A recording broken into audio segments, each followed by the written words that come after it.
Last year, our next guest ignited an epidemic of his own amongst pubescent TV viewers everywhere. Symptoms included a throbbing heart and, on rare occasions, googly eyes. He plays John B. on the Netflix show Outer Banks. Season 2 premieres next Friday. Please say hello to Chase Stokes.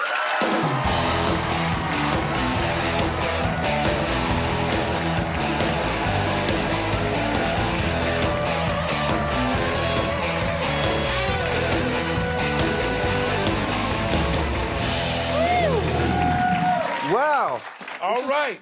Welcome, Chase. Thanks for having me. You know, thanks for being here, baby. It's good to be back in the neighborhood. I understand. I understand you used to live in the neighborhood. Yeah. I don't know if I would consider it live. I was living in the parking lot across the way under the Chinese Garment Theater. I don't know if you guys are familiar with it. So that was my home for a period of time. No, he's being serious. Chase lived in the parking structure at Hollywood and Highland for how long now? It was off and on for about 2 months. 2 months. It's not great. Yeah. It's not great. Yeah. Did you have a particular parking spot where they would leave you alone? I mean, where did you park your ride? There was a strategy to it. You know, you don't want to park in the corner, right? Because then all of a sudden the parking attendant is like, oh, that dude's for sure sleeping in here. Right. So I tried to find every day. I would find a different parking spot, and it worked out. It worked out. I never got caught. Really? So never got caught. The parking attendants at Hollywood and Highland for not arresting me, and keeping me in my back seat where I slept very not great. So it's fantastic. You know, that's the same place that the superheroes on Hollywood Boulevard wash their underwear. I met Superman a couple times down there. Did you really? Hello. We kind of did like that awkward, like, I see what you're doing, but, you know, I'm not going to acknowledge it. But were you working at the time at all? I ended up getting a job. One of my buddies got me a job as a waiter. I ended up doing Elton John's Oscar party. I got fired like 15 minutes into it because I was watching the band. So that was awesome. That was a really good time. I didn't get a paycheck, so it was like immediately back to Hollywood and Highland, and you know, hopefully they didn't cancel my LA Fitness membership.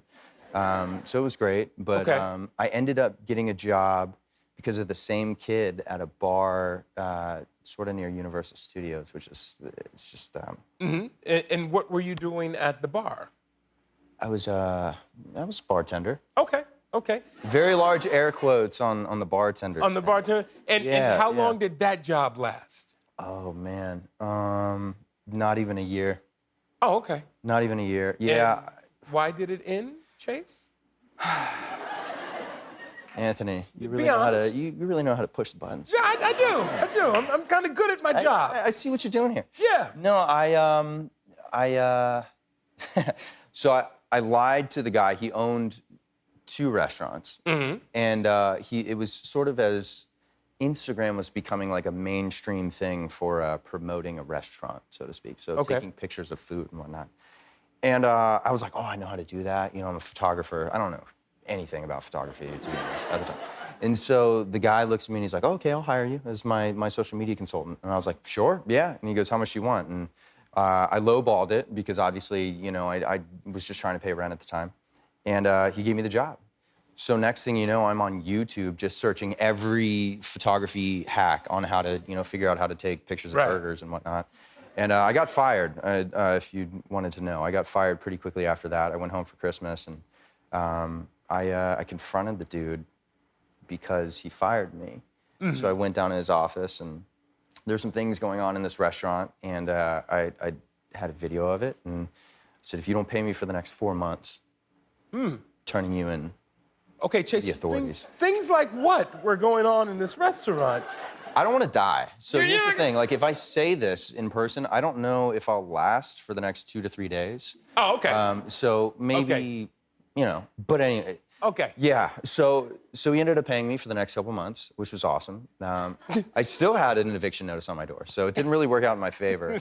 But somehow it all worked out. Oh, it all worked out because not soon after that, you got Outer Banks, right? I did. All right.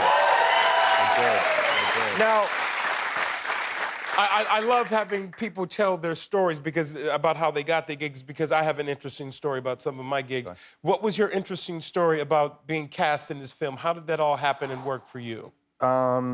Well, initially, as you know, as an actor, right? Like you get these breakdowns from your agent. And it'll say, the character name, the description of the show, and with some of these bigger networks or studios or whatever have you, they'll keep everything like very, very discreet.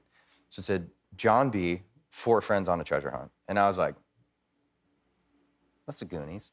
Right. It's for sure the Goonies. Right. Like, I don't want to destroy that, so I passed on it. I was like, nope, not doing that. And next thing you know, an eviction notice came on my door, and the role of Topper, who's my, arch nemesis, so to speak, on the show, came up, and I was like, I'm so broke that I'm willing to make this effort to read for the head of, this show. And so I did, and I bombed the audition. I told the casting director beforehand, and lo and behold, 2 weeks later, after I felt like I'd completely killed my career. A casting director from the East Coast who casted me in this project, she reached out to my agent and said, hey, what do you think about this project? And I said, no, I'm not doing the Goonies. She goes, it's not the Goonies, by the way, if you're wondering. I said, no, it is. I appreciate you trying to lie for Netflix, but here we are. It is what it is. And so she's like, I'm going to send you the first script. Let me know your thoughts. And so I read it, and I immediately was sitting in my borderline evicted apartment. And I was like, I've made a giant mistake. This is not the Goonies. It's literally not the Goonies. And I had fully convinced myself for a month and a half at this point in time, it's the Goonies. And so I read for it. She said, look, if you don't hear by Friday, you definitely didn't get the job. So thank you so much for, your attempt. And I didn't hear by Friday. And so Easter Sunday comes. I get a call from my agent. He goes, where are you? And I was like, oh, happy Easter. Okay, hi, how are you? And he's like, are you available? And I'm like, I'm super unemployed. I'm on unemployment at this time. So like, if you have any good things for me, that would be awesome. He goes, I'll call you back. And I'm like, I'm getting fired. This is what's happening. I'm getting dropped. He calls me an hour later. I'm probably 5 or 6 mimosas deep. It's Easter Sunday, kind of thing. And he goes, you're getting on a plane in 2 hours. You're going to Charleston. And I was like, huh?